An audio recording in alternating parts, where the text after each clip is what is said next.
ბოლო პერიოდში და საკმაოდ გახშირდა პრინციპში. ამბები, რომელიც შეგვძრავს ხოლმე.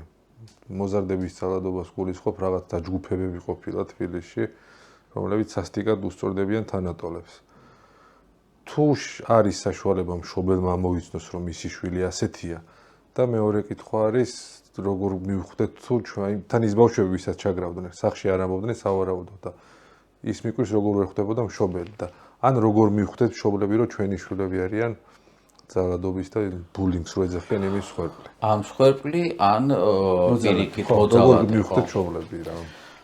ნუ ბულინგის მსხვერპლის გაგება ალბათ და დანახვა უფრო ადვილი არის, იმიტომ რომ ბავშვი როდესაც ბრუნდება სახლში, ბულინგის მსხვერპლი ან მოღრმილი უნდა იყოს, ან დამტირალი, ან რაღაც გახეული უნდა კონდეს, ან რაღაცა უარი უნდა თქვას იმ კომუნიკაციას, რომელსაც ხვალ სკოლაში ერთ წასასვლელი, თუ სადღაც მასწავლებელთან თუ სადღაც, ხო, სპორტულ დარბაზში თუ ამ შემდეგ. ინტერესი რო იკარგება რაღაცის მიმართ. ინტერესი რო იკარგება.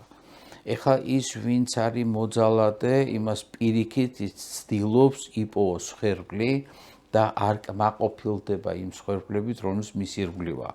ამიტომ ცდილობს გააფართოვოს თავისი ზემოქმედების არეალი. სკოლა იქნება, ეზო იქნება, გვერდზე უბანი იქნება, სათამაშო მოედანი თუ ამ შემდეგ.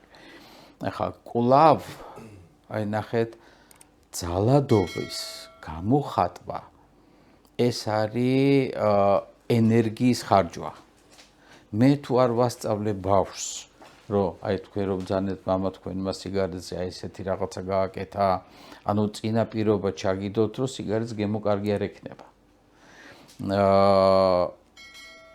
ანუ ისევ ის კომუნიკაცია, რომელიც არასწორად იყო აღზრდილი თვით პროცესში. ან თავიდან ჩვენ როდესაც თქვით, რომ დღეს მინდა 5 თეთრიანი ჩუპაჩუპსი, ხვალ მინდა და მე 5 თეთრი მაქვს, ხვალ მინდა 10 ლარიანი, ზეგ მინდა 1000 ლარიანი და მასე კიდე ვიძალადებ. რა სხვაობაა? მინდა და ვაკეთებ. იმიტომ რომ მე არ მასწავლეს არც საკუთარი თავის პატივისცემა, არც სხვისი პატივისცემა. არ მასწავლეს არც საკუთარ თავთან კომუნიკაცია, არც სხვასთან კომუნიკაცია. და კომუნიკაციის გზა ვიყო ისეთი, რომელსაც არის ძალადობა. ჩავთვალე, რომ ეს არის ჩემი ამბიციის დაკმაყოფილება. იმის თქვა შეიძლება, რომ აი ესეთი სისასტიკე კადრები რომ ნახეთ, წარმოუდგენელი სისასტიკეა. როგორ ხდებიან ასეთი პატარა ბავშვები, ასეთი სასტიკები და აქ შეგვიძლია თქვა, მშობლის ბრალეულობაც არის, ამას თუ მთავარი დამნაშავე მშობელი. ასეთი სისასტიკეა, დაუჯერებელიც არის. ძალიან კარგია გადაბრალება. ხო, იმის ბრალია, ამის ბრალია და ასე შემდეგ.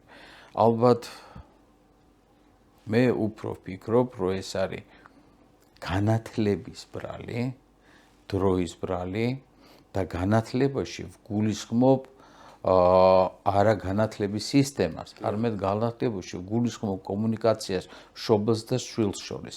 რატო უნდა გამიჩნდეს მე სურვილი რაღაცის გაფუჭების.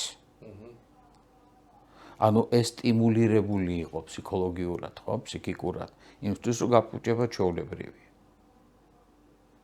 და ამ გაფუჭების პროცესში მარტო ვიყავ. და იმისთვის რომ მარტო არ ვიყო, მე მჭირდება პარტნიორი. გვერდზე მყოფი ადამიანი, მეგობარი, ეგრეთ წოდებული მეგობარი. და მე ხომ მინდა მეგობარზე უკეთესი ვიყო. ამიტომ იმან თუ დაარტყა ერთხელ, მე უკეთესი რო ვიყო, უნდა დავარტყა ორჯერ. იმან სამჯერ. მე თუ წავიკითხე ერთი წიგნი, მეგობარმა წაიკითხა მეორე წიგნი. მე თუ ავწია 10 კილო, რა ქვია, ძელზე ავიწიე 5ჯერ, მეგობარს უნდა რომ 7ჯერ აიწიოს. ეს პროცესი კონკურენციისა. ერთმანეთის აი კამათის მევაჯობე რაში, ძალადობაში, ან წიგში, დარბაზში, სპორტში, სწავლაში და ამ შემდეგ. და ცუდის გაკეთება ბევრად უფრო ადვილია. ნაკლებ შრომას მოითხოვს. მაგრამ სამწუხაროდ კი არა, საბედნიეროდ ეს ცუდი ყოველთვის დაისჭება.